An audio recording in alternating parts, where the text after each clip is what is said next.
ನಮಸ್ಕಾರ, ನಾನು ನವೀನ್. ಇದು first day first show Kannada 45 cinema ನೋಡ್ಕೊಂಬಂದೆ ನಿನ್ನೆ ನೈಟು. ಸೊ ನನಗೇನು ಅನ್ನಿಸ್ತು ಅಂತ ಈ ವಿಡಿಯೋದಲ್ಲಿ ಹೇಳ್ತಾ ಹೋಗ್ತೀನಿ. ನಿನ್ನೆ ಒಂದು ಮೀಡಿಯಾ ಶೋ, ಒಂದು ಸ್ಪೆಷಲ್ ಶೋ ಅರೇಂಜ್ ಆಗಿತ್ತು. ಎಲ್ಲರಿಗಿಂತ ಮುಂಚೆ ಸಿನಿಮಾ ತೋರಿಸ್ತೀವಿ ಅಂತ ಅಂದರು. ಸರಿ, ನಾವು ಸಿನಿಮಾ ನೋಡೋ ಉತ್ಸಾಹದಲ್ಲಿ ನೋಡ್ಕೊಂಬಂದ್ವಿ ಸಿನಿಮಾ ಹೆಂಗಿದೆ ಅಂತ. ಸೊ ನೀವು ನೋಡಬೇಕಂದ್ರೆ 25ನೇ ತಾರೀಕು ಸಿನಿಮಾ ರಿಲೀಸ್ ಆಗ್ತಾ ಇದೆ. ನೋಡಿ, ಇವತ್ತೇನೆ ಅಂದರೆ ಇವತ್ತು 24 ತಾರೀಕು ಸಂಜೆಯಿಂದನೇ ಶೋಗಳೆಲ್ಲ ಶುರು ಆಗ್ತಾ ಇದೆ. ಗುಡ್ ಸಿನಿಮಾ, ಒಳ್ಳೆ ಸಿನಿಮಾ ಅಂತ ಅನಿಸ್ತು. ಅರ್ಜುನ್ ಜನ್ಯ ಅವರು ಫಸ್ಟ್ ಟೈಮ್ ಡೈರೆಕ್ಷನ್ ಮಾಡ್ತಾ ಇದ್ದಾರೆ. ಹೆಂಗೆ ಹ್ಯಾಂಡ್ಲ್ ಮಾಡ್ತಾರೆ ಒಂದು ದೊಡ್ಡ ಸಿನಿಮಾನ ಅಂತ ಅನಿಸಿತ್ತು. ತುಂಬ ಚೆನ್ನಾಗಿ ಹ್ಯಾಂಡ್ಲ್ ಮಾಡಿದ್ದಾರೆ. ಇಷ್ಟು ದಿನ ಅವರು ವೈಲಿನ್ ಹಿಡಿತಾ ಇದ್ದರು, ಈಗ ಒಳ್ಳೆ ಸ್ಟೋರಿ ಲೈನ್ನ ಹಿಡಿದಿದ್ದಾರೆ. ಸೊ 3 ಜನ ಸ್ಟಾರ್ಗಳನ್ನು ಹ್ಯಾಂಡ್ಲ್ ಮಾಡೋದು ತುಂಬ ಕಷ್ಟ ಆಗುತ್ತೆ ಮಲ್ಟಿ ಸ್ಟಾರ್ ಸಿನಿಮಾಗಳಲ್ಲಿ. ಬಟ್ ಅರ್ಜುನ್ ಜನ್ಯ ತುಂಬ ಚೆನ್ನಾಗಿ ಬ್ಯಾಲೆನ್ಸ್ ಮಾಡಿದ್ದಾರೆ ಅಂತ ಅನಿಸ್ತು. ಸ್ಕ್ರೀನ್ ಸ್ಪೇಸ್ ಏನಿದೆ 3 ಜನಕ್ಕೂ ನೀಟಾಗಿ ಬಂದಿದೆ, ಅದು ತುಂಬ ಇಷ್ಟ ಆಯಿತು. ಅದ್ರ ಜೊತೆಗೆ ಮೇಯ್ನು ಸಿನಿಮಾ ನೋಡೋಕ್ಕೆ ಬಂದಿರ್ತೀವಿ, ಕೂತ್ಕೊಂಡು ಸಿನಿಮಾ ನೋಡ್ತಾ ಇರ್ತೀವಲ್ವಾ, ಫಸ್ಟ್ ಸೀನಿಂದನೇ ಕತೆಗೆ ಹೋಗ್ಬಿಟ್ರು. ಅದು ನನಗೆ ತುಂಬ ಇಷ್ಟ ಆಯಿತು. ಸ್ಟ್ರೈಟ್ ಟು ಸಬ್ಜೆಕ್ಟ್ ಹೋಗಿದ್ದಾರೆ, ಸ್ಟ್ರೈಟ್ ಟು ಕತೆ ನೀಟಾಗಿ ತೊಗೊಂಡೋಗಿದ್ದಾರೆ, ಅದು ತುಂಬ ಇಷ್ಟ ಆಯಿತು.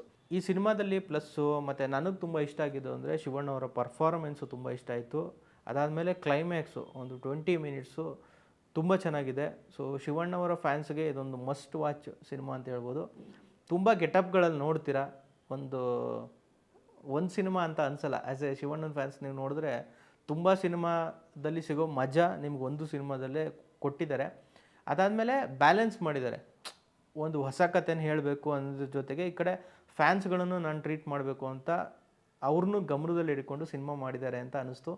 ಸೊ ಆ ಬ್ಯಾಲೆನ್ಸಿಂಗ್ ನಿಮಗೆ ಕಾಣುತ್ತೆ ಸಿನಿಮಾ ನೋಡ್ತಾ. ಪರ್ಫಾರ್ಮೆನ್ಸ್ ವೈಸು ಚೆನ್ನಾಗಿ ಬಂದಿದೆ.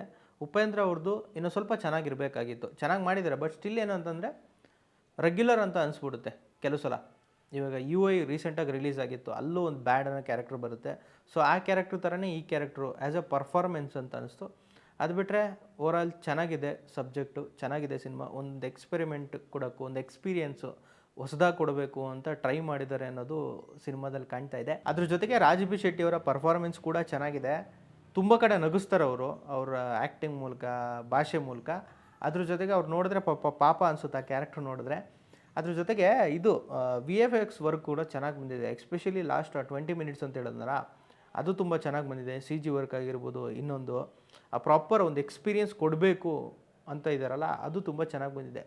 ಸಿನಿಮಾ ಎಲ್ಲೋ ಇರುತ್ತೆ, ಬಟ್ ಕ್ಲೈಮ್ಯಾಕ್ಸ್ ಬರ್ತಾ ಸಿನಿಮಾ ತುಂಬ ಪೀಕ್ ಹೊರಟೋಗುತ್ತೆ. ಓವರಾಲ್ ನಾನು ಹೇಳೋದಾದರೆ, ನೀವು ಶಿವಣ್ಣನ ಫ್ಯಾನ್ಸ್ ಆಗಿದ್ದರೆ ಈ ಸಿನಿಮಾ ಮಸ್ಟ್ ವಾಚ್ ಅಂತ ಹೇಳ್ತೀನಿ. ಆರಾಮಾಗಿ ನೋಡ್ಬೋದು.